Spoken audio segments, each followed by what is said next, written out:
بسم اللہ الرحمن الرحیم۔ السلام علیکم ورحمۃ اللہ۔ ایک ٹویٹا پراڈو کے دروازے پہ ڈینٹ تھا۔ اس کے مالک نے ڈینٹ والا دروازہ کبھی مرمت نہیں کرایا۔ کوئی پوچھتا تو وہ بس یہی کہتا، زندگی کی دوڑ میں اتنا تیز نہیں چلنا چاہیے کہ کسی کو اینٹ مار کر گاڑی روکنی پڑے۔ سننے والا اس کی آنکھوں میں نمی دیکھ کر قدرے حیران ہوتا اور پھر سمجھتے نہ سمجھتے ہوئے سر ہلا دیتا۔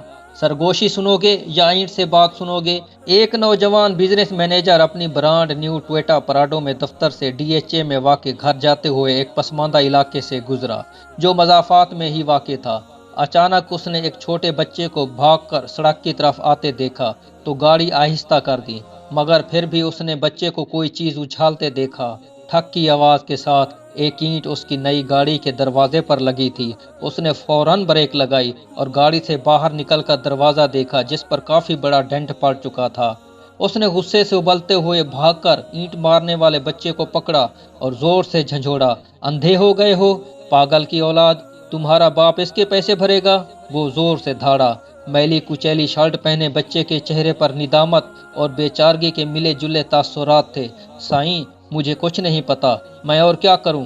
میں ہاتھ اٹھا کر بھاگتا رہا مگر کسی نے گال نہیں سنی۔ اس نے ٹوٹی پھوٹی اردو میں کچھ کہا۔ اچانک اس کی آنکھوں سے آنسو ابل پڑے اور سڑک کے ایک نشیبی علاقے کی جانب اشارہ کیا۔ ادھر میرا ابا گرا پڑا ہے، بہت وزنی ہے، مجھ سے اٹھ نہیں رہا تھا، میں کیا کرتا سائیں؟ بزنس ایگزیکٹو کے چہرے پر ایک حیرانی آئی اور وہ بچے کے ساتھ ساتھ نشیبی علاقے کی طرف بڑھا تو دیکھا ایک معذور شخص اوندھے منہ مٹی میں پڑا ہوا تھا اور ساتھ ہی ایک ویل چیئر گری پڑی تھی۔ ایسا دکھائی دے رہا تھا کہ شاید وزن کے باعث بچے سے ویل چیئر سنبھالی نہیں گئی اور نیچے آ گری، اور ساتھ ہی پکے ہوئے چاول بھی گرے ہوئے تھے جو شاید باپ بیٹا کہیں سے مانگ کر لائے تھے۔ سائیں مہربانی کرو، میرے ابے کو اٹھا کر کرسی پر بٹھا دو۔ اب میلی شرٹ والا بچہ باقاعدہ ہچکیاں لے رہا تھا۔ نوجوان ایگزیکٹو کے گلے میں جیسے پھندا سا لگ گیا۔ اسے معاملہ سمجھ آ گیا اور اپنے غصے پر بہت ندامت محسوس ہو رہی تھی۔ اس نے اپنے سوٹ کی پرواہ کیے بغیر آگے بڑھ کر پوری طاقت لگا کر کراہتے ہوئے معذور شخص کو اٹھایا اور کسی طرح ویل چیئر پر بٹھا دیا۔ بچے کے باپ کی حالت غیر تھی اور چہرہ خراشوں سے بھرا پڑا تھا۔ وہ بھاگ کر اپنی گاڑی کی طرف گیا اور بٹوے میں سے 50,000 نکالے اور کپ کپاتے ہاتھوں سے معذور کی جیب میں ڈال دیے۔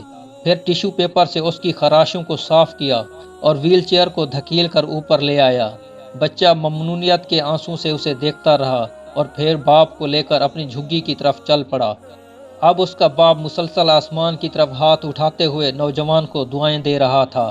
نوجوان نے بعد میں ایک خیراتی ادارے کے تعاون سے جھگی میں رہنے والوں کے لیے ایک جھگی سکول کھول دیا اور آنے والے سالوں میں وہ بچہ بہت سے دوسرے بچوں کے ساتھ پڑھ لکھ کر زندگی کی دوڑ میں شامل ہو گیا۔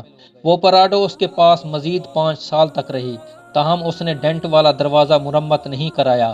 کبھی کوئی اس سے پوچھتا تو وہ بس یہی کہتا، زندگی کی دوڑ میں اتنا تیز نہیں چلنا چاہیے کہ کسی کو اینٹ مار کر گاڑی روکنی پڑے۔ حاصل کلام یہ کہ اوپر والا کبھی ہمارے کانوں میں سرگوشیاں کرتا ہے اور کبھی ہمارے دل سے باتیں کرتا ہے۔ جب ہم اس کی بات سننے سے انکار کر دیتے ہیں تو وہ کبھی کبھار ہماری طرف اینٹ بھی اچھال دیتا ہے۔ پھر وہ بات ہمیں سننا پڑتی ہے۔ ہم جہاں ملازمت، بزنس، خاندان، بیوی بچوں کی خوشیوں کے لیے بھاگے جا رہے ہیں، وہیں آس پاس بہت سی گونگی چیخیں اور سرگوشیاں بکھری پڑی ہیں۔ اچھا ہو کہ ہم اپنے ارد گرد کی سرگوشیاں سن لیں تاکہ ہم پر اینٹ اچھالنے کی نوبت نہ آئے۔